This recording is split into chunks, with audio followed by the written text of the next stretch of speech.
Janeiro, acho que é um lugar que contempla paisagens lindas, e Rio de Janeiro significa favela, significa samba, significa funk, significa lapa, significa... Enfim, é tudo lindo aqui. E eu acho que quem quiser vir para o Rio de Janeiro tem que conhecer um pouquinho de cada coisa e não ter medo de conhecer uma favela, que tem favelas aqui que vocês podem conhecer, até para vocês verem que não é muito disso que você vê na televisão, que é a violência. Você vai ver a coisa, o lado bom da favela.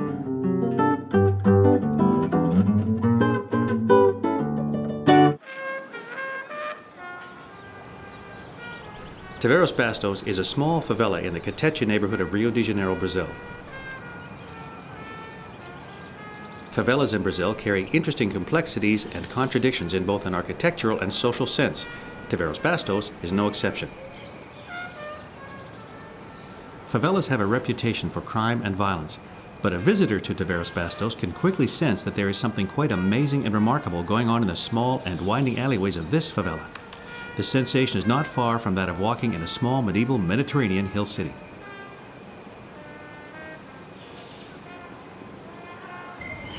Nothing stays the same. The favela doesn't stay the same. When I came here, there were 400 people living here in a few wooden shacks. Nothing brick built.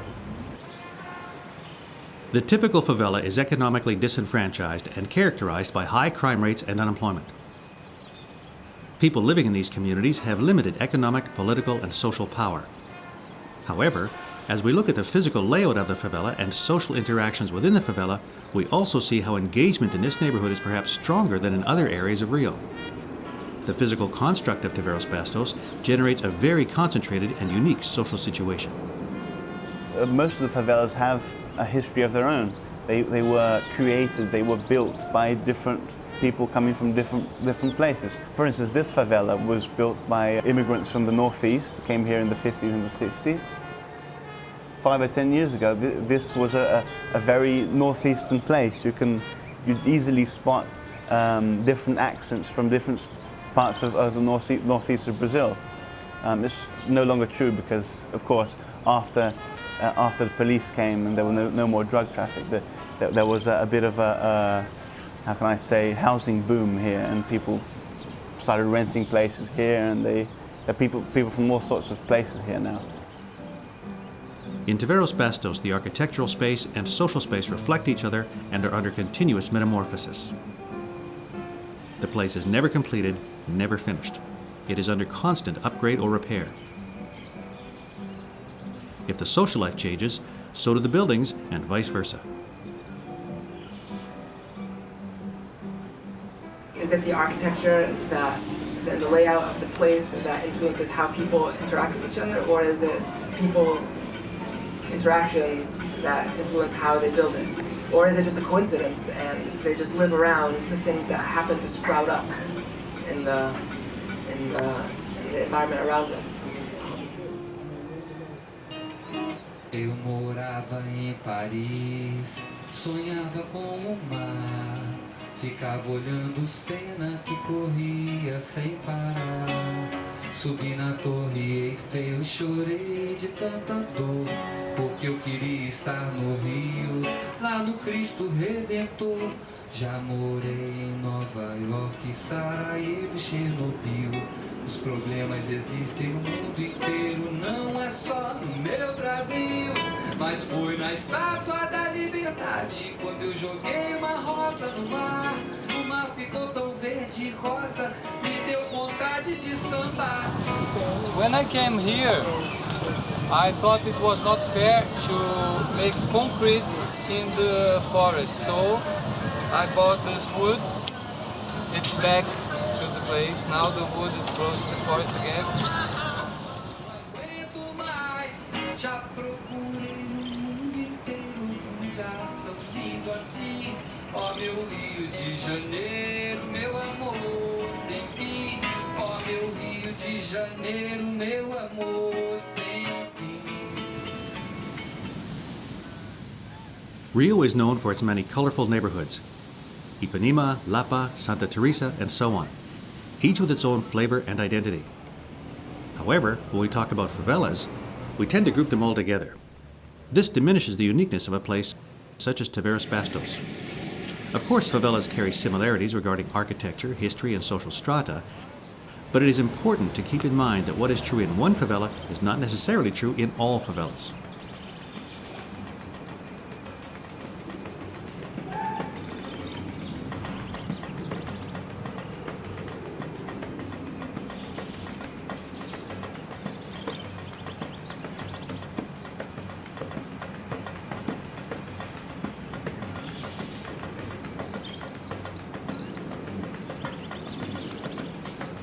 Rio's favelas have a bad international reputation.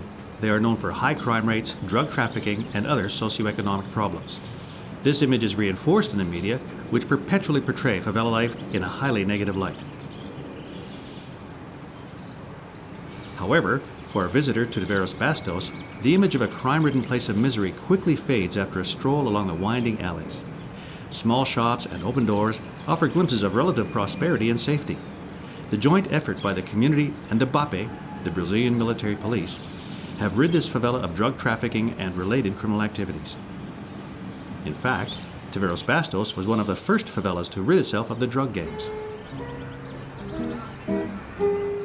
I believe Tavares Bastos can be an example followed by the favelas, although I do understand why people see Tavares Bastos as no longer a favela. If you go into quite a few houses here, you will see that they're very well finished. I wouldn't say there's luxury in any of them, but not like the stereotypical favela. What we did here was basically started by BAPE and sustained by the actual community, and the changes in the whole community behavior, thanks, of course, to the non-existence of drug traffic. Which wasn't exactly the case in other spots. Important for the character of Tavares Bastos as a physical space is the topography. The first Portuguese settlements in Rio were established down in the coastal area. This is flat land that used to be sea bottom. Settling here is understandable because it's near the seaport and is an easy area for development. In this first construction wave, the many hills were left undeveloped. Tavares Bastos itself used to be a farm. Old Rio, with a few exceptions, featured a flat city plan despite its many surrounding hills. However, the post-World War II era saw a great influx from the countryside to the big cities. In these migration waves, Rio could no longer expand on the flat land, and informal settlements were forming at the hills. Many of the favelas in Rio, such as Tavares Bastos, are therefore built on a steep hillside. The topography of the hills provides many of the unique characteristics of favelas. Constructing a settlement on a steep grade makes access difficult and limits the available land. Roads have to be made narrow, and the footprints of the buildings remain small. As a result, life on the steep hill becomes dense and concentrated, both in an architectural and social context. There are also positive trade-offs of this topography, including pure air because the area is removed from the downtown smog, no congestion of traffic, closeness to nature, and some of the best views of Rio.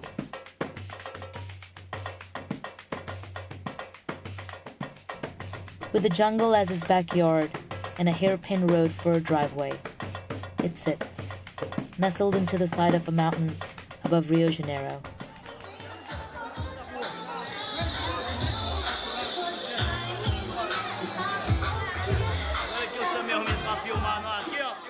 The confined living spaces within favelas necessitate open communal areas, spaces that facilitate community activities and group bonding.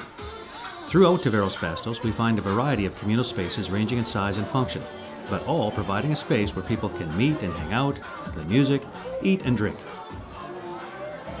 Open spaces where people can get together to publicly celebrate weddings, birthdays, sports events, or simply just have a party, all of which are important in creating community identity.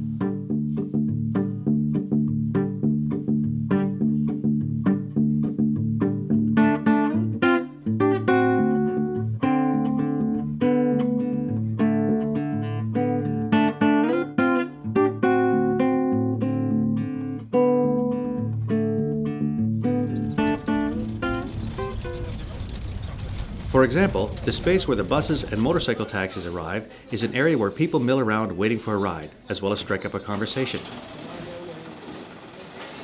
Bom, como eu ia dizendo, eu aprendi a andar de moto com 13 anos e comecei a ter uma moto. Minha primeira moto eu tive com 14 anos, eu comprei com meu próprio dinheiro trabalhando e trabalhei no mototáxi. Hoje eu tenho 26 anos, tirei minha carteira com 18 anos, graças a Deus, trabalhei para isso. These vehicles run all through the day, transporting people a 5-minute route up and down the hill, connecting Tavares Bastos with the city below. Interestingly enough, the ride costs 3 times more going uphill than downhill. This is because the motorcycles just coast downhill. So what might have begun as a method of maximizing profit is also helping the environment with reduced exhaust emission.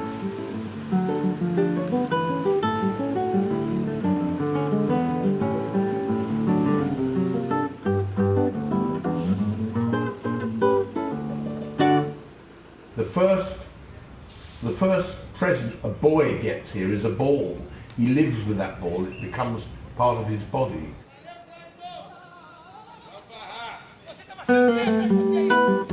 Perhaps the most active communal spaces are the football pitches. In any given moment, we find children, teens, or adults gravitating to the pitch to play, watch, and discuss football. Activities around the football pitch are profoundly social as well as physical. We can see that the football culture in Tavares Bastos, like so many other areas of Brazil, contributes to social bonding. The favela is where the football starts, and it's the great social event. You have your football schools, which keep the kids off the streets in the bad sense, and help them learn to interact with each other. It's a fantastic social weapon.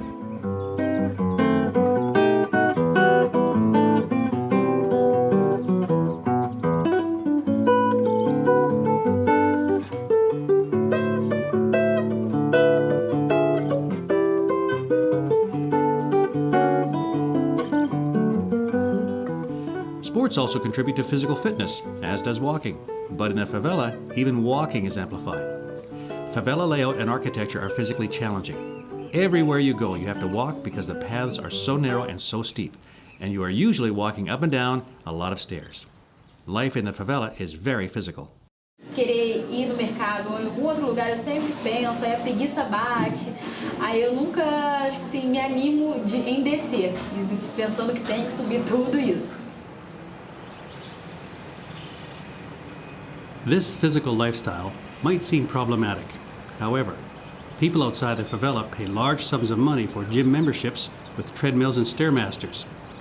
The physicality of favela life raises the overall fitness level of residents on a daily basis.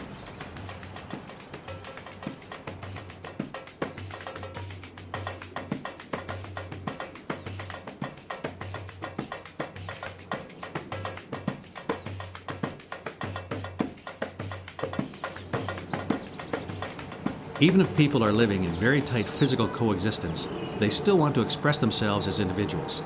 Some people put flowers in front of their doors, others paint murals, and still others decorate their doors, and so forth. Despite the close quarters, individual territoriality is identifiable and is respected.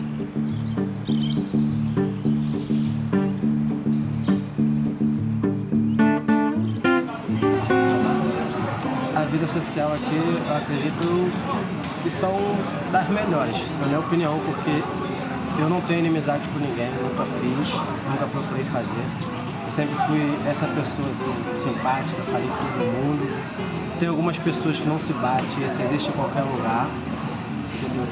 Tem alguns que não gostam de um vizinho que está escutando uma música mais alta, que quer dormir, uma festinha que você faz. Mas fora isso, a sociedade aqui em cima são, para mim, das melhores. Para mim não existe antissocialismo aqui na comunidade. So how do people get along without killing each other within these close confines? Even within the open spaces, the favela is a dense settlement.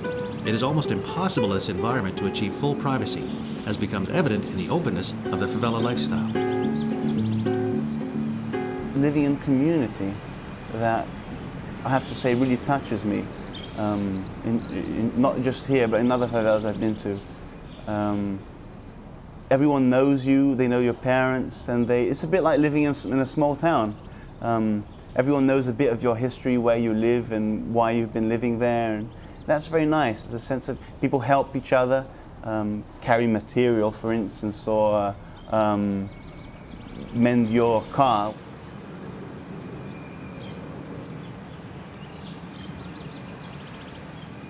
When strolling through the favela, one is immediately aware that residents tend to live with their doors open. This creates a high degree of visual connection between houses and the small businesses of the favela. The inhabitants of Tavares Bastos proudly tell you there is no need to ever lock your door. Aqui na favela tem isso, né, de o pessoal morar muito perto um do outro, acaba incomodando um pouco o som da outra casa. Por exemplo, eu não gosto de funk, e aí o meu vizinho coloca o funk nas alturas.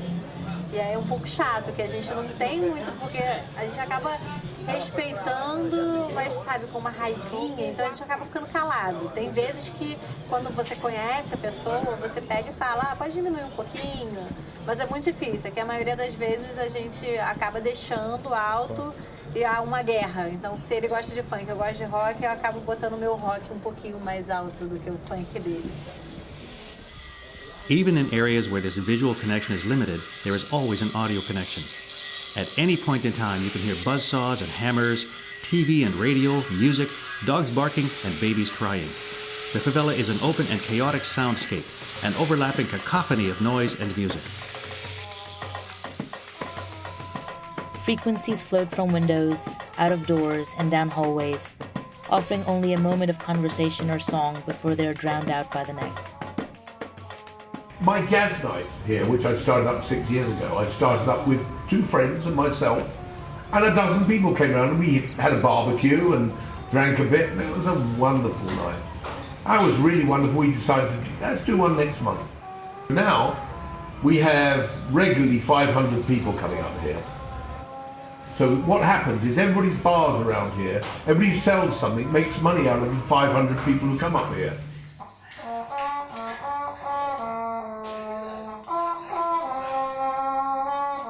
When I bought this house, it was only this room and this room. And here was the way to come in and out from the house. There was a stairs here. And then the house had no structure. Then I broke the roof and started making the structure under the house. That's normal, not the real good way to make a structure after the house, but I did that. And in the back of the house, there was a lot of rocks, big rocks, not the big rock of the structure of the mountain. Rocks like this, then I rent a machine and start broken, and then now I have many floors here. New buildings find space where they can, underneath or on top of each other, and the construction is continuous, as each new piece finds its place in the whole. Because people are crammed in so closely, they have developed a communal spirit that is very much a live and let live and mutual cooperation attitude. We can also find similar examples in other parts of the world. Kampong in Singapore, Wantok in Papua New Guinea, and the German term Gemeinschaft in the social sciences literally translates as community. A lot of the samba culture, lots of those samba songs are just played at the bars, at these social functions, in the gather, wherever people hang out and choose to have fun and drink.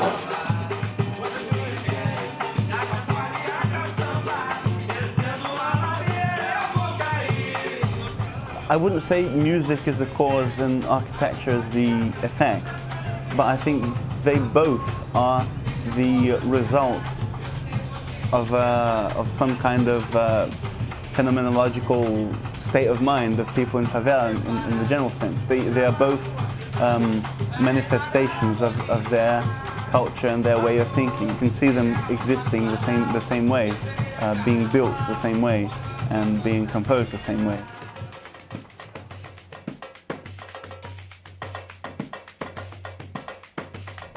Neighbors behave more like family, for better or worse, and the lines of both property and privacy can get blurry when trying to make sense of the place.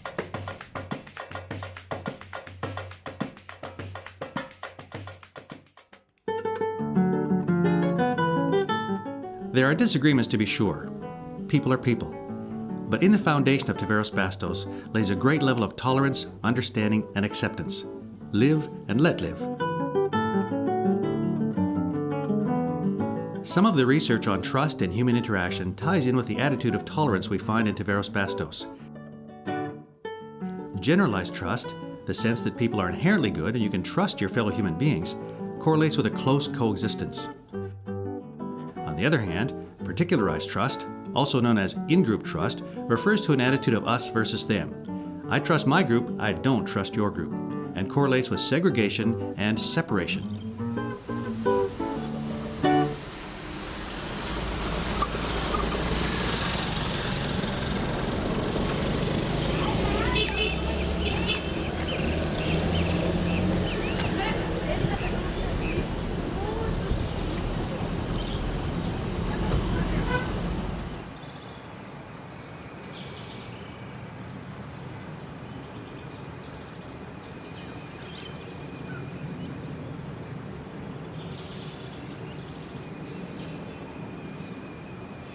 One of the ways to develop generalized trust is to increase engagement.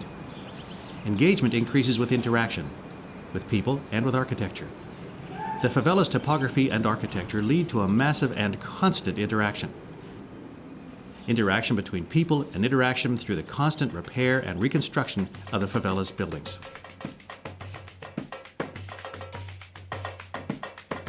And though most residents here live in private dwellings, the overall structure is shared.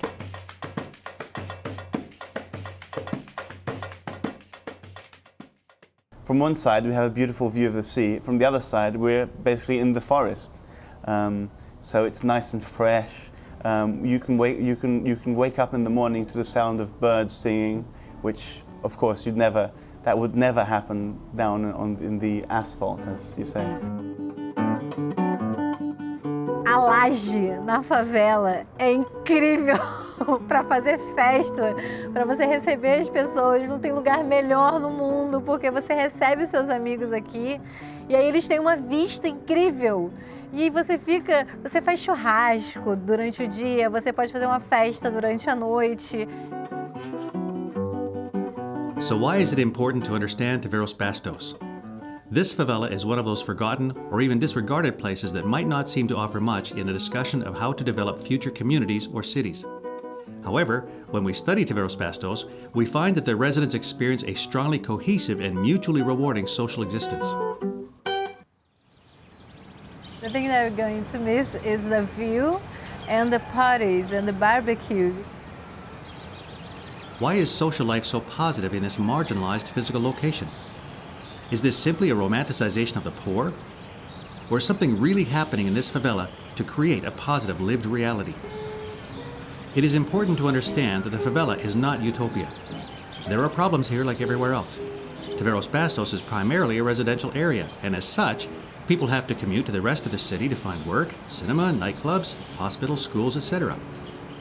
However, when you come back to Tavares Bastos, you experience a sense of calm, a sense of fun, safety, trust, and a view that is out of this world. I can't imagine wanting to be away from here, because every day I wake up bursting with happiness. And I just can't believe how lucky I am. So, why change the team that's winning? Let us consider the combination of a tight community, a high degree of personal safety and personal engagement, a trust-based existence, a physical environment of clean air, closeness to nature, and a spectacular view, all of which create a commendable lifestyle. Seen in this light, life in Tavares Bastos is a very unique and positive experience. The key characteristics of Tavares Bastos are worthy of inclusion in the current discourse of city planning and community building.